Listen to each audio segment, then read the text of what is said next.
Prejudice by Jane Austen. It is a truth universally acknowledged that a single man in possession of a good fortune must be in want of a wife. However, little know the feelings or views of such a man may be on his first entering a neighborhood. This truth is so well fixed in the minds of the surrounding families that he is considered as the rightful property of someone or other of their daughters. "My dear Mr. Bennet," said this lady to him one day, "have you heard that Netherfield Park is let at last?" Mr. Bennet replied that he had not. "But it is," returned she, "for Mrs. Long has just been here, and she told me all about it." Mr. Bennet made no answer. "Do not you want to know who has taken it?" cried his wife impatiently. "You want to tell me, and I have no objection to hearing it." This was invitation enough. "Why, my dear, you must know, Mrs. Long says that Netherfield is taken by a young man of large fortune from the north of England, that he came down on Monday in a chaise and four to see the place, and was so much delighted with it that he agreed with Miss Morris immediately that he is to take possession before Michaelmas, and some of his servants are to be in the house by the end of next week." "What is his name?" "Bingley." "Is he married or single?" "Oh, single, my dear, to be sure. A single man of large fortune, 4,000 or 5,000 a year. What a fine thing for all girls." "How so? How can it affect them?" "My dear Mr. Bennet," replied his wife, "how can you be so tiresome? You must know that I am thinking of his marrying one of them." "Is that his design in settling here?" "Design? Nonsense! How can you talk so? But it is very likely that he may fall in love with one of them, and therefore you must visit him as soon as he comes." "I see no occasion for that. You and the girls may go, or you may send them by themselves, which perhaps will be still better, for as you are as handsome as any of them, Mr. Bingley might like you the best of the party." "My dear, you flatter me. I certainly have had my share of beauty, but I do not pretend to be anything extraordinary now. When a woman has 5 grown-up daughters, she ought to give over thinking of her own beauty. In such cases, a woman has not often much beauty to think of. But, my dear, you must indeed go and see Mr. Bingley when he comes into the neighborhood. It is more than I engage for, I assure you. But consider your daughters. Only think what an establishment it would be for one of them.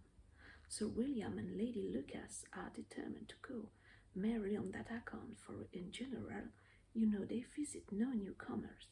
Indeed, you must go, for it will be impossible for us to visit him if you do not. You are over scrupulous, surely. I dare say Mr. Bingley will be very glad to see you, and I will send a few lines by you to assure him of my hearty consent to his marrying whichever he chooses for over the girls, though I might throw in a good word for my little Lizzie. I desire you will do no such thing. Lizzie is not a bit better than the others, and I am sure she is not half so handsome as Jane, nor half so good-humored as Lydia, but you are always giving her the preference. They have none of them much to recommend them," replied he. "They are all silly and ignorant like other girls, but Lizzie has something more of quickness than her sisters. Mr. Bennet, how can you abuse your own children in such a way? You take delight in vexing me. You have no compassion on my poor nerves." "You mistake me, my dear. I have a high respect for your nerves. They are my old friends. I have heard you mention them with consideration these 20 years at last.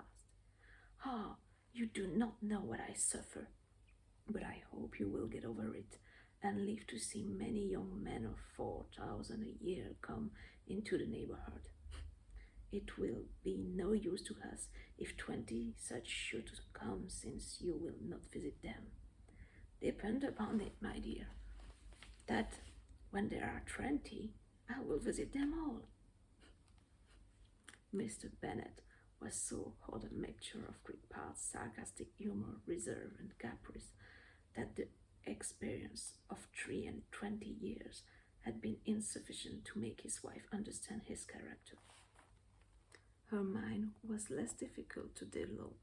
She was a woman of mean understanding, little information, and uncertain temper.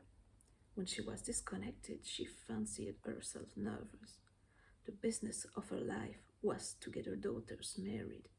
Its solace was visiting and news.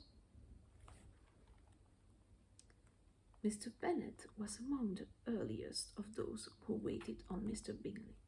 He had always intended to visit him, to the last, always assuring his wife that he should not go. Until the evening after the visit was paid, she had no knowledge of it. It was then disclosed in the following manner.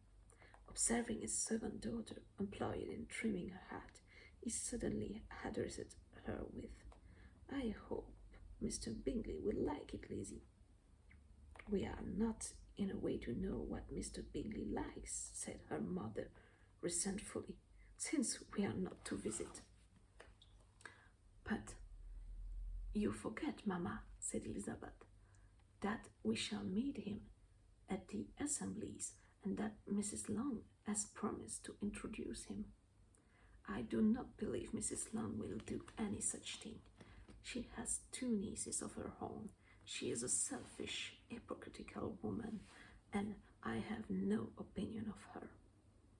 "No more have I," said Mr. Bennet, "and I am glad to find that you do not depend on her serving you." Mrs. Bennet deigned not to make any reply, but, unable to contain herself, began scolding one of her daughters. "Don't keep going so, Kitty, for heaven's sake. Have a little compassion on my nerves. You tear them to pieces." "Kitty has no discretion in her course," said her father. "She times them ill." "I do not go for my own amusement," replied Kitty, fretfully. "When is your next ball to be, Lizzie?" "Tomorrow fortnight." "Hey, so it is," cried her mother, "and Mrs. Long does not come back till the day before, so it would be impossible for her to introduce him, for she will not know him herself." "Then, my dear, you may have the advantage of your friend and introduce Mr. Bingley to her." "Impossible, Mr. Bennet, impossible, when I am not acquainted with him myself. How can you be so teasing?" "I honor your circumspection. A fortnight's acquaintance is certainly very little. One cannot know what a man really is by the end of a fortnight. But if we do not venture, somebody else will, and after all, Mrs. Long and her nieces must stand their chance, and therefore, as she will think it an act of kindness if you decline the office, I will take it on myself." The girls stared at their father. Mrs. Bennet said only, "Nonsense, nonsense." "What can be the meaning of that emphatic exclamation?" cried he. "Do you consider the forms of introduction and the stress that is laid on them as nonsense? I cannot quite agree with you there. What say you, Mary? For you are a young lady of deep reflection, I know, and read great books and make extracts." Mary wished to say something very sensible, but knew not how. "While Mary is adjusting her ideas," he continued, "let us return to Mr. Bingley." "I am sick of Mr. Bingley," cried his wife. "Oh, I'm so sorry to hear that, but Why did you not tell me so before? If I had known as much this morning, I certainly would not have called on him. It is very unlucky that, as I have actually paid the visit, we cannot escape the acquaintance now." The astonishment of the ladies was just what he wished, that of Mrs. Bennet perhaps surpassing the rest. For when the first tumult of joy was over, she began to declare that it was what she had expected all the while. "How good it was in you, my dear Mr. Bennet, but I knew I should persuade you at last. I was sure you love your girls too well to neglect such an acquaintance." "Well, oh please, I am, and it is such a good joke too, that you should have gone this morning. I never said a word about it till now." "Now, Kitty, you may call as much as you choose," said Mr. Bennet. And as he spoke, he left the room, fatigued with the raptures of his wife. "What an excellent father you have, girl," said she, when the door was shut. "I do not know you will ever make him amends for his kindness. Or me either, for that matter. At our time of life, it is not so pleasant, I can tell you, to be making new acquaintance every day. But for your sakes, we would do anything, Lydia, my love. For you are the youngest, I dare say Mr. Bingley will dance with you at the next ball." "Oh," said Lydia stoutly, "I am not afraid, for though I am the youngest, I am the tallest." The rest of the evening was spent in conjecturing how soon he would return Mr. Bennet's visit and determining when they should ask him to dinner. Not at all that Mrs. Bennet, however, with the assistance of her 5 daughters, could ask on the subject was sufficient to draw from her husband any satisfactory description of Mr. Bingley. They attacked him in various ways with bare-faced questions, ingenious supposition, and distant surmise. But he eluded the skill of them all, and they were at last obliged to accept the second-hand intelligence of their neighbour, Lady Lucas. Her report was highly favourable. Sir William has been delighted with him. He was quite young, wonderfully handsome, extremely agreeable, and, to crown the whole, he meant to be at the next assembly with a large party. Nothing could be more delightful. To be fond of dancing was a certain step towards falling in love, and very lively hopes of Mr. Bingley's heart were entertained. "If I can but see one of my daughters happily settled at Netherfield," said Mrs. Bennet to her husband, "and all the others equally well married, I shall have nothing to wish for." In a few days, Mr. Bingley returned Mr. Bennet's visit, and sat about 10 minutes with him in his library. He had entertained hopes of being admitted to a side of the young ladies, of whose beauty he had heard much. But he saw only the father. The ladies were somewhat more fortunate, for they had the advantage of ascertaining from an upper window that he wore a blue coat and rode a black horse. An invitation to dinner was soon afterward dispatched, and already had Mrs. Bennet planned the courses that were to do credit to her housekeeping, when an answer arrived which deferred it all. Mr. Bingley was obliged to be in town the following day, and consequently unable to accept the honour of their invitation. Mrs. Bennet was quite disconcerted. She could not imagine what business he could have in town so soon after his arrival in Hertfordshire, and she began to fear that he might be always flying about from one place to another, and never settle at Netherfield as he ought to be. Lady Lucas quite her fear a little by starting the idea of his being gone to London only to get a large party for the ball. And a report soon followed that Mr. Bingley was to bring 12 ladies and 7 gentlemen with him to the assembly.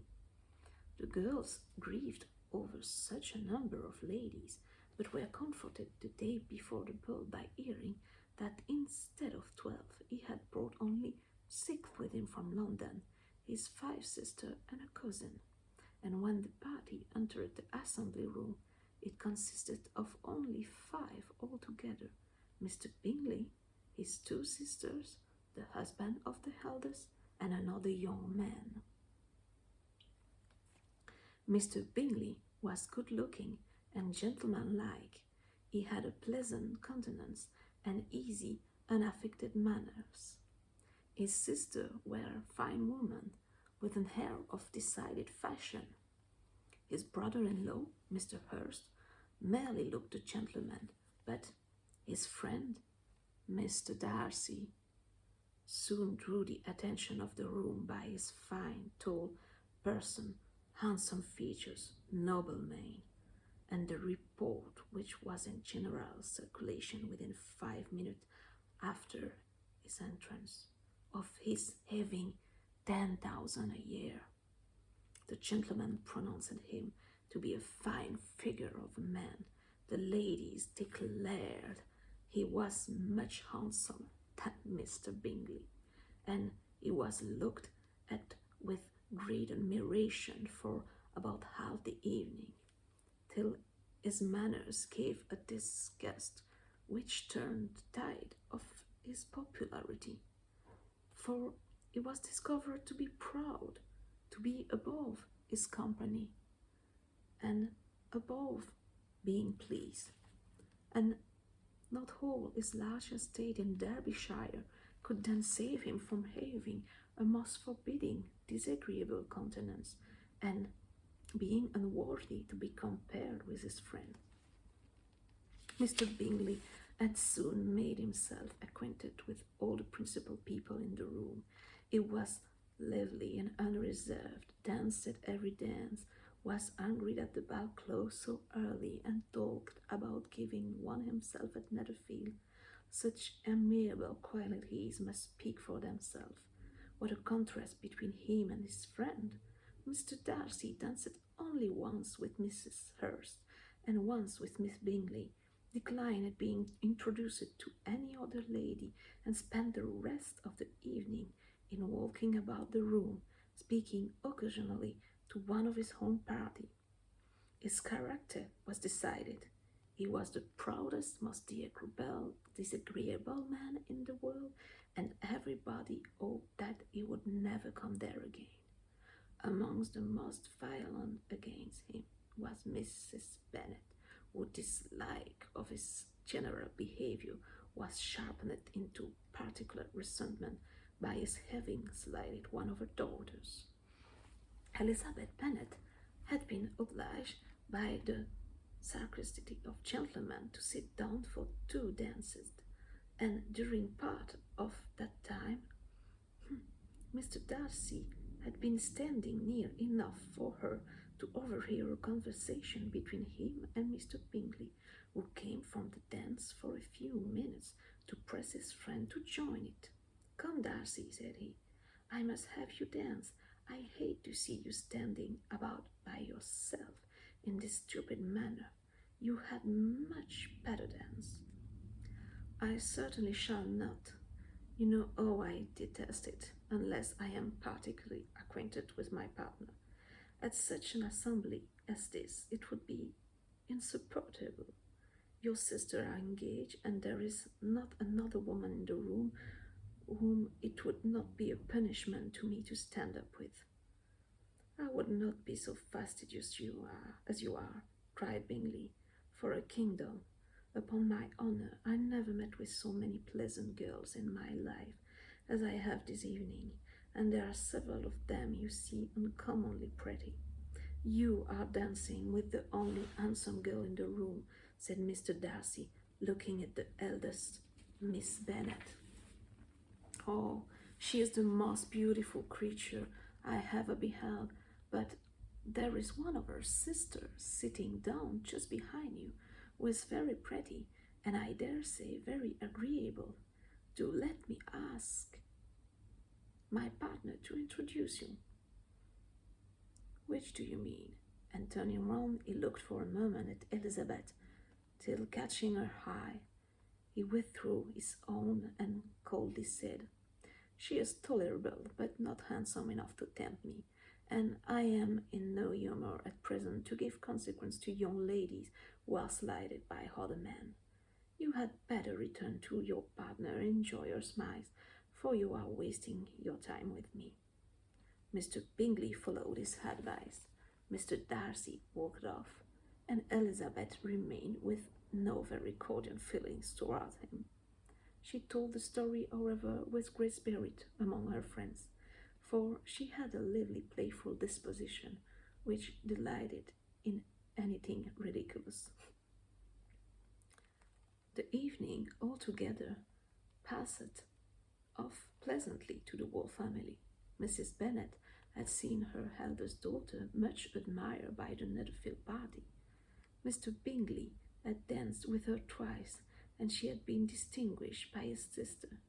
Jane was as much gratified by this as her mother could be, though in a quieter way. Elizabeth felt Jane's pleasure. Mary had heard herself mentioned to Mr. Bingley as the most accomplished girl in the neighbourhood, and Catherine and Lydia had been fortunate enough to be never without partners, which was all that they had yet learned to care for at the ball. They returned therefore in good spirits to Longbourn, the village where they lived, and of which they were the principal inhabitants. They found Mr. Bennet still up with a book. He was regardless of time, and on the present occasion he had a good deal of curiosity as to the event of an evening which had raised such splendid expectations.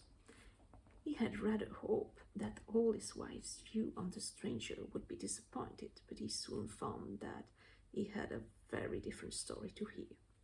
"Oh, my dear Mr. Bennet," as she entered the room, "we had a most delightful evening, a most excellent ball. I wish you had been there. Jane was so admired, nothing could be like it.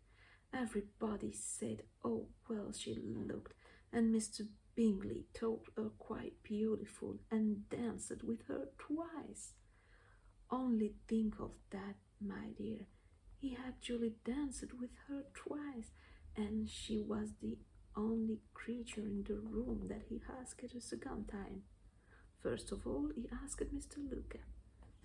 I was so vexed to see him stand up with her, but however, he did not admire her at all. Indeed, nobody can, you know, as he seemed quite struck with Jane as she was going down the dance. So he inquired who she was, and got introduced, and asked her for the two next. Then the 2/3 he danced with Miss King, and the 2/4 with Maria Lucas, and the 2/5 with Jane again, and the 2/6 with Lizzie and the Boulanger. If he had had any compassion for me, cried her husband impatiently, he would not have danced half so much. For God's sake, say no more of his partners. Oh, that he had sprained his ankle in the first dance. Oh, my dear Constantine, continued Mrs. Bennet, I am quite delighted with him. He is so excessively handsome, and his sisters are charming women. I never in my life saw anything more elegant than their dresses. I dare say the lace upon Mrs. Hurst's gown. Here she was interrupted again. Mr. Bennet protested again any description of finery. She was therefore obliged to seek another branch of the subject, and related, with much bitterness of spirit and some exaggeration, the shocking rudeness of Mr. Darcy. But I can assure you, she added, that Lizzie did not lose much by not suiting his fancy, for he is a most disagreeable, horrid man, not at all worth pleasing, so high and so conceited that there was no enduring him. He walked here and he walked there, fancying himself so very great, not handsome enough to dance with. I wish you had been there, my dear, to have given him one of your set downs. I quite detest the man.